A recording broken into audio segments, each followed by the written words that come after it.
Welcome to LC Screen Talk. My name is Larry, and this is my review of Star Trek Beyond.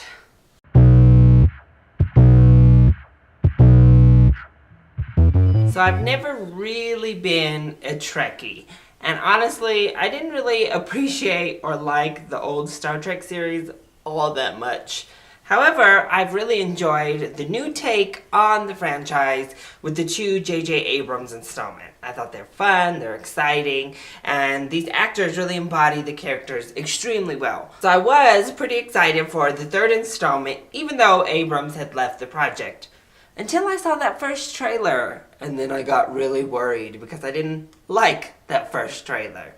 But I'm happy to report back that I really did like Star Trek Beyond quite a bit. First of all, the cast is still wonderful. I thought Chris Pine was excellent here, as he has been. Zachary Quinto makes an amazing Spock. Zoe Saldana was nice, and she's not given too much to do. Anton Yelchin, Anton, he made me so sad watching him because he was so good in the movie again. I think he is just so fun in this role, and it makes me really sad to see him in the film. Carl Urban, great as bones. And then there's Simon Pegg, who I think injected the most natural and the most authentic comedy into the film out of any of the actors. So I just loved every single time Simon Pegg was on screen, and that may have something to do with the fact that he was one of the writers on the film, but regardless, he was great.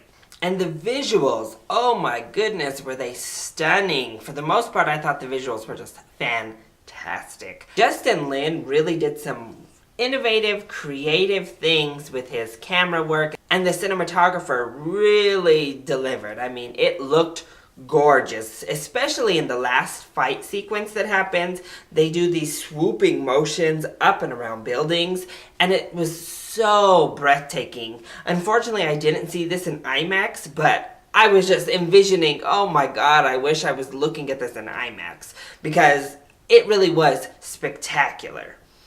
And there are amazing creative things that Justin Lin does throughout.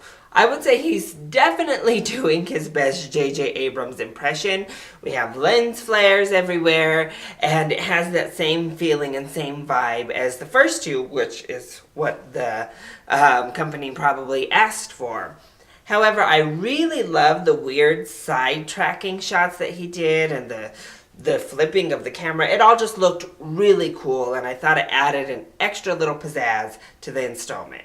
And really, the movie was just exciting. I found it to just be a fun, good time. It harkened back to the old Star Trek franchises, literally in some cases, and figuratively. I think it really struck a good balance, not a great balance, but a good balance between new age and that new feeling, and mixing it with the older style.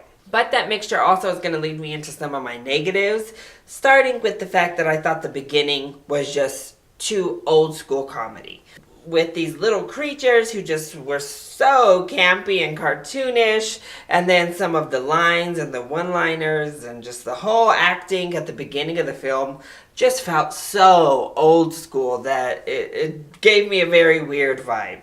After that, we settle in, we get into a nice rhythm, but woo, that opening, I was a bit scared. I also think that the overall action set pieces looked great and the camera work looked great. However, on a lot of these one-on-one combat scenes, it was a lot of shaky cam. The action just wasn't shot well when it was actual combat fighting and not, up in the air fighting or not tracking these big grand schemes. So that's always unfortunate when you have such great fighting sequences and they're muddled down with terrible camera work. I also found the villain to be extremely bland. I thought he was a terrible villain, and I think Idris Elba was really wasted here. I was hoping that he was going to be able to shine through that Scooby-Doo mask.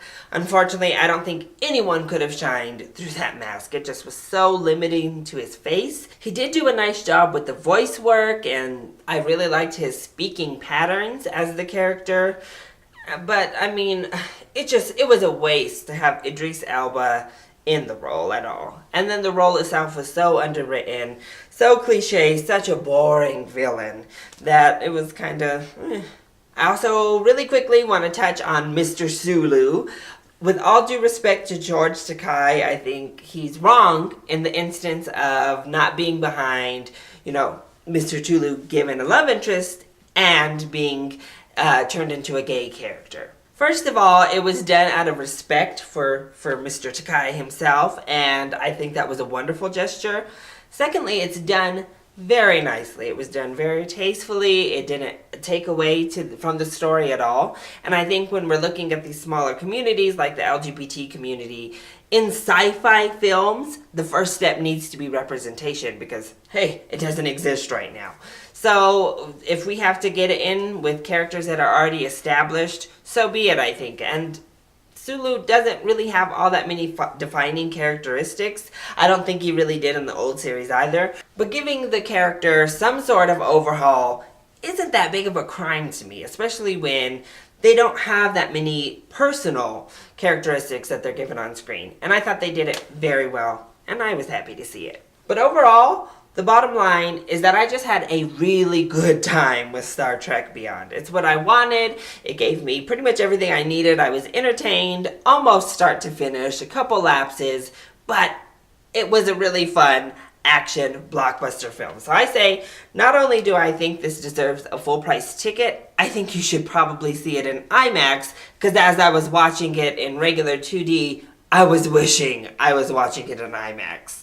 So, that has been my review of Star Trek Beyond. I hope you enjoyed it. If you did, go ahead, click like down below and subscribe to the channel so you are always up to date on our latest videos. Also, join in on the discussion. Are you excited to see Star Trek Beyond? Have you seen it? And what is your favorite all-time Star Trek film? Let me know either in the comment section down below or hit me up on Twitter. I love you all so much for your support. Mwah! Thank you for watching, and I'll see you next time. Bye!